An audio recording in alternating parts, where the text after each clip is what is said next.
সুপ্রভাত বন্ধুরা, কেমন আছো সবাই? আশা করি তোমরা সবাই খুব ভালো আছো আর আমিও ভীষণ ভালো আছি। বঙ্গমৌরি চ্যানেলের একটা নতুন ভিডিওতে তোমাদের সকলকে জানাই অনেক অনেক স্বাগত। আজ হচ্ছে মঙ্গলবারের সকালবেলায় এখন বাজে ওই মোটামুটি 6:30 7টার মতো হবে। সকাল সকাল সমস্ত কাজ কমপ্লিট করে চলে এসেছি ছাদে। আজকে খুব তাড়া আছে, তাই খুব তাড়াতাড়ি সকাল সকাল উঠে পড়ে সমস্ত কাজ সেরে নিয়েছি। তারপর রান্না সেরে একটু কাজও আছে, বেরোতে হবে। দেখো, আমার এই মাধবীলতা গাছটাই প্রতিদিন কত সুন্দর ফুল ফুটছে, যা দেখে আমিই মুগ্ধ হয়ে যাচ্ছি। আর এদিকে এই ছোট্ট গাছটা হচ্ছে আমার তুলসী গাছ, খুবই করুণ অবস্থা।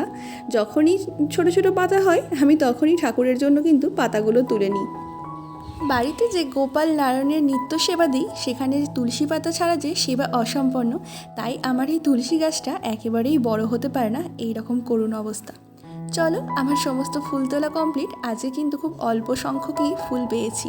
মাধবীলতা গাছটাই যদিও অনেক ফুল ফুটেছিল, কিন্তু ওই ফুলগুলো আর আমার তুলতে একেবারেই ইচ্ছা করলো না। মনে হলো গাছটা এতটাই সুন্দর লাগছে, গাছের ফুল গাছেতেই থেকে যাক, তাই ওগুলো আর তুলিনি। আর এখন চলে এসেছি নিচে, একটু নিজেও রেডি হয়ে নিচ্ছি। সকালবেলায় একেবারে স্নান সেরে তবেই ছাদে গিয়েছিলাম পুজোর ফুল তুলতে। আর স্নান করার পর একদম যৎসামান্য, যেগুলো না করলেই নয়, এই একটু স্কিন কেয়ার আর চুলটাকে পরিপাটি করে বাঁধা আর সিঁদুর পরা, এগুলো করে নিলাম। তারপর এখন চলেছি ঠাকুরকে সাজাতে। প্রতিদিন নিজেদের গাছের ফুল দিয়ে ঠাকুরের চরণে সেবা দেওয়া আর ঠাকুরকে সাজানো, এর মধ্যে কিন্তু আলাদা একটা তৃপ্তি আছে। প্রথম এখানে যখন আসি তখন দেখতাম বেশিরভাগ সময়ই ঠাকুর কোনো ফুলই পেত না। কারণ কি বলতো, আমাদের যেহেতু নতুন বাড়ি হয়েছে, বাড়িতে তাই ফুল গাছের কোনো গাছপালাই ছিল না। আর প্রতিবেশীর বাড়িতে প্রতিদিন ফুল তুলতে যাওয়া, সেটাও সময় হতো না, আর সেটা দেখতেও তো খারাপ লাগে। রেগুলার অন্যের বাড়ি থেকে ফুল আনতে যাওয়া, তারা হয়তো খারাপ ভাবতে পারে। আর তোমরা তো জানোই, আমার বাপের বাড়িতে আমার বাবার বিশাল নার্সারি আছে, আর আমাদের বাড়িতে ঠাকুরের প্রচুর ফুল দিয়ে কিন্তু পুজো করা হয়। সেটা দেখেই আমি অভ্যস্ত যে ঠাকুর মানেই অনেক ফুল দিয়ে পুজো করা হয়। এখানে এসে যখন দেখতাম ঠাকুর একটাও ফুল পাচ্ছে না, সেটা আমার মোটেই ভালো লাগতো না। তাই বিয়ের কিছুদিন পরেই আমি বাড়ি যাই একদিন বিকেলের দিকে, আর ব্যাগ ভরে প্রচুর ফুল গাছ নিয়ে আসি, যাতে আমাকে কোনো প্রতিবেশীর বাড়িতে ফুল না আনতে যেতে হয়।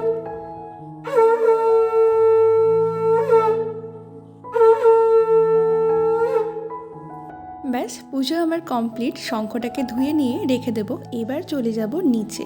সামনে যেহেতু পুজো আসছে, এবার একটু নিজের দিকে যত্ন নেওয়ার পালা। কালকে রাত্রে অলরেডি আমি মৌরি মিছরি ভিজিয়ে রেখেছিলাম, সেই জলটা কিন্তু এসে খেয়ে নিচ্ছি। এদিকে চালটাও ধুয়ে রেখে দেবো, চালটা একটু ভিজে যাবে, তারপর ভাতটা বসাবো। চালটা যদি ধুয়ে বেশ কিছুক্ষণ জলে ভিজিয়ে রাখা যায়, তাহলে কিন্তু ভাত খুব কম সময়ের মধ্যে হয়ে যায়, আর গ্যাসটাও কিন্তু অনেকটাই বেঁচে যায়।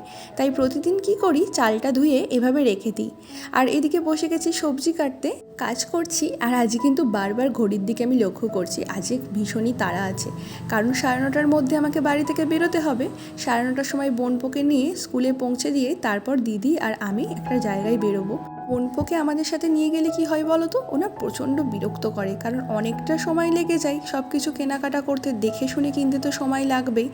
আর ও প্রচণ্ড বদমাইশি করে, বিরক্ত করে, আমাদেরকে কিনতেও দেয় না।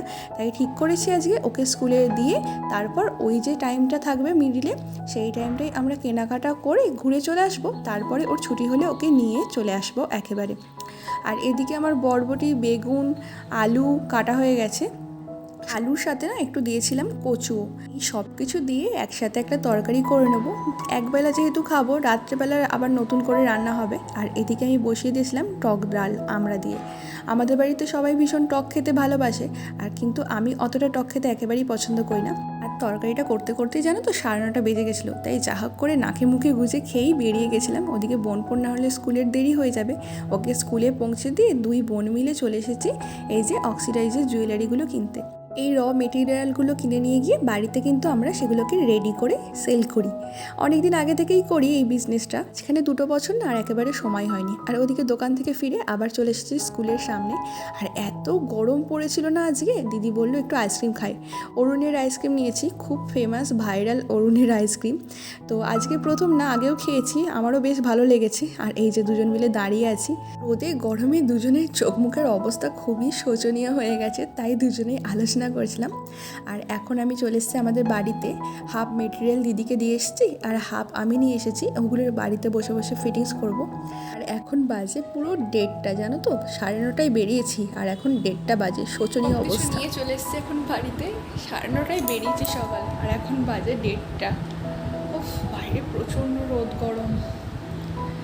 একটু রেস্ট না নিলে আর পারবো না। সেই সকাল 6টার সময় উঠে সমস্ত কাজকর্ম করছি, এবার একটু রেস্ট নিতেই হবে। বিকেলবেলা আবার বেরোনোর আছে, যাবো আজকে মানুকে দেখতে। চলো দুপুরে খাওয়া দাওয়া করে একটু রেস্ট নিয়ে নিই, তারপর তোমাদের সাথে আবার দেখা হবে। আর ভাত খেতে খেতে না আগের দিনের ভিডিওটাও আপলোড করে দিলাম। 2:30টার সময় আমার ভিডিও আসে, তোমরা জানোই। আপলোড হয়ে যাওয়ার পর কি দেখি জানো, আমার কোনো ভিডিওগুলোই মনিটাইজ হচ্ছে না।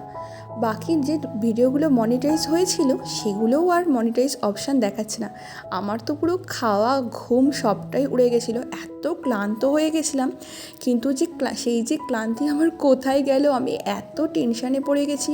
আমি কয়েকজনকে মেসেজও করলাম যে তোমাদের কি এরকম প্রবলেম হচ্ছে, আমার কেন এরকম প্রবলেম হচ্ছে, আমি কিচ্ছু বুঝতে পারছি না। তো অনেকক্ষণ ধরে এরকম চিন্তাভাবনা করার পর কোনো উপায় নেই, সারাক্ষণ ইউটিউব ঘেটে ঘেটে দেখলাম কেন হচ্ছে। তারপর ভাবলাম কিছু করার নেই, আমার হয়তো চ্যানেল ডিমনিটাইজ হয়ে গেছে আবার। যেহেতু রেগুলার আমি ভিডিও আপলোড করতে পারি না, সেই কারণেই এরকম প্রবলেম হয়েছে বলেই আমার মনে হচ্ছিল। তো মন খারাপ করে বসে আছি, কি করব, এই কাজগুলোই করছি যেগুলো কাস্টমারদের অর্ডার হয়ে রয়েছে, কাজগুলো করছি। আর তোমরা কিন্তু দেখে বলো এগুলো কেমন লাগছে দেখতে। পুরোটাই নিজের ক্রিয়েটিভিটি থেকে আমরা দুজনেই তৈরি করি। তোমরা কমেন্টে জানিও ভালো লাগছে কিনা তোমাদের। আর তোমরা চাইলে কিন্তু এগুলো অর্ডারও করতে পারো। এভাবেই সারা দুপুরটা রেস্ট না দিয়ে মন খারাপ করে বসেছিলাম আর ভাবছিলাম আমার চ্যানেলটা কি হয়ে গেল, আদৌ ঠিক হবে কিনা, হয়তো আমার ইউটিউব জার্নিটা এখানেই শেষ হয়ে যাবে। বেশ 1-1.5 মাস হলো আমার কিন্তু গুগল অ্যাডসেন্সের ভেরিফিকেশান, আইডেন্টিটি ভেরিফিকেশান যেটা হয় না, তার জন্য কিন্তু মেল এসেছিলো। আমি সেটা করিনি, তো ভাবলাম দেখা যাক সেটাই করে চ্যানেলটা যদি ঠিক হয় আবার আগের মতো। তো বিকেলের দিকে হাজব্যান্ড বাড়ি ফেরার পর ওর ফোনটা নিয়ে আমি করে ফেলি সেটা। তারপরেও দেখলাম আমার ভিডিওতে কিছু হয়নি, আবার আগের মতোই রয়েছে। এদিকে তো আমার ভেরিফিকেশানটা পুরো কমপ্লিট হয়ে গেছিলো আর মেলও চলে এসেছিলো ভেরিফিকেশান সাকসেসফুল বলে। বারবার ফোন চেক করছিলাম আর এই টাইমে না আমি দেখছি অটোমেটিক ঠিক হয়ে গেছে আগের মতোই। তারপর মনটা শান্তি পেল। এখন বাচ্চা ওই 7:30টার মতো, এখন রেডি হয়ে বেরিয়ে পড়েছি মানুদের বাড়ি যাবার জন্য। ওদের বাড়িতে আজকে অরন্ধন মানে রান্না পুজো আছে, তো সেই উপলক্ষে আমরা ওদের বাড়িতে যাচ্ছি। তো চলো আমার সাথে থাকো, ভিডিওটা কন্টিনিউ দেখতে থাকো। আর এদিকে দেখো ওর ঘুম পেয়ে গেছে, তাই ও আর আমাদের কাউকেই পাত্তা দিচ্ছে না, চুপচাপ শুয়ে রয়েছে।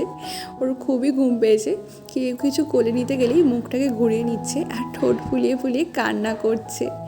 দেখো পাকা বুড়িটাকে। মামাই তো অনেকভাবে ট্রাই করলো কোলে নেওয়ার জন্য, কিন্তু হলো না। এখন আমরা বসে গেছি রাত্রে খাওয়া দাওয়া করতে। আর দেখো এদিকে দেখো, খাবার দেওয়া মাত্রই কিন্তু কিভাবে খাচ্ছে। আমাদের একটু তাড়াও ছিল, কারণ কালকে আবার সকালবেলার ডিউটি, আমাকেও ভোর 4টে উঠে রান্নাবান্না করতে হবে। ঘোরাঘুরি করে এখন চলে এসেছি বাড়ি, আর এখন বাজে হচ্ছে 10টা 10। ঘুমে চোখ পুরো জুড়িয়ে আসছে, কারণ সারাদিনে একটু রেস্ট নেওয়া হয়নি। দুপুরে কি হয়েছিল তোমাদের সাথে বলবো রে। গুড নাইট, সবাই ভালো থেকো।